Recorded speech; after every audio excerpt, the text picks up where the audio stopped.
এইভাবে ডিম রান্নাটা এতটা মজার হয়। আসসালামু আলাইকুম, সবাই কেমন আছেন? আশা করি সকলে অনেক ভালো আছেন। তো বাসায় আজ যে তরকারি রান্না করা হচ্ছিল আমার একদমই পছন্দ ছিল না। ভাবলাম আমি ডিম রান্না করে নেই, কেন আমার মতো ডিম আমার পরিবারে কেউ পছন্দ করে না। তো মেয়ের বাবা বা আমার শাশুড়ি মা যেই বলুন সে কিন্তু ডিম খেতে চায় না। তো আজ আমার জন্য ডিমটা ভুনা করে নিব। তো এখানে একটা ব্লেন্ডার জার নিয়ে নিয়েছি, এখানে পেঁয়াজ, রসুন, আদা, ধনিয়া পাতা এবং কাঁচামরিচ দিয়ে নিয়েছি। এগুলো আমি খুব ভালো করে ব্লেন্ড করে নিব। তো এই পর্যায়ে কিন্তু এটা ব্লেন্ড হয়ে গিয়েছে। তো এভাবে মিহি করে ব্লেন্ড করে নিতে হবে, তারপর একটা সাইডে রেখে দিব। তো আমি ডিমটা সেদ্ধ করে খোসাটা ছাড়িয়ে নিয়েছি এবং ছোট ছোট করে কেটে নিব। তারপর একটা কড়াই বসিয়ে দিয়েছি, এর মধ্যে আমি পরিমাণ মতো তেল দিয়ে দিব। এর মধ্যে আমি অল্প একটু লবণ দিয়ে দিব হলুদ গুঁড়ো।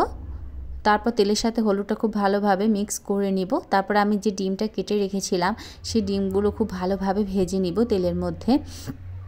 এভাবে করে ডিমটা ভেজে নিলে খেতে অনেক বেশি ভালো লাগে। আপনারা একবার এভাবে ট্রাই করে দেখতে পারেন। তারপর একটা পাশ হয়ে আসলে ডিমটা এভাবে আমি উল্টে দিব। তো এভাবে উল্টে পাল্টে ডিমটা খুব ভালোভাবে ভেজে নিব। তো এই পর্যায়ে ডিমটা কিন্তু ভাজা হয়ে গিয়েছে, তো আমি উঠিয়ে নিব।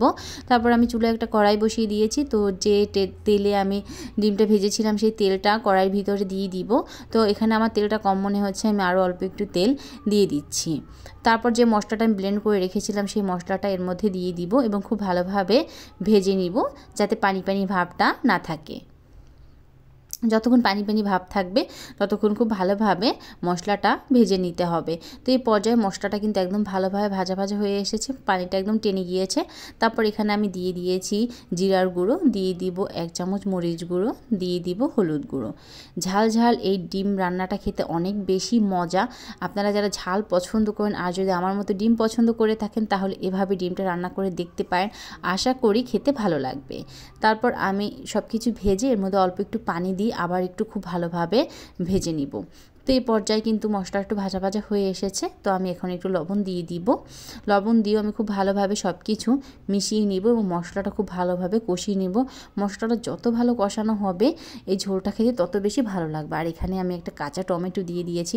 কাঁচা টমেটোটা ডিমের সাথে এত ভালো লাগে খেতে, এর জন্য আমি এখানে একটা কাঁচা টমেটো দিয়ে দিয়েছি এবং টমেটোটা খুব ভালোভাবে মশলার সাথে কষিয়ে নিব। এ পর্যায়ে মশলাটা কিন্তু খুব ভালোভাবে কষানো হয়ে গিয়েছে। তো এখানে আমি এখন পরিমাণ মতো পানি দিয়ে দিব। যেহেতু মশলাটা খুব ভালোভাবে কষানো হয়েছে আমি বেশি পানি দেইনি, কেন এটা আমি বেশি ঝোল ঝোল রাখবো না, একদম ভুনা ভুনা করে নিব। তারপর এর মধ্যে আমি যে ডিম দুটো ভেজে রেখেছিলাম সেই ডিমটা দিয়ে দিব এবং সব কিছু খুব ভালোভাবে মিশিয়ে ঢাকনা দিয়ে ঢেকে রান্না করে নেব। তো এইভাবে অবশ্যই একবার ডিমটা রান্না করে দেখতে পারেন, একঘেয়েমি ডিম না খেয়ে, আশা করি খেতে ভালো লাগবে।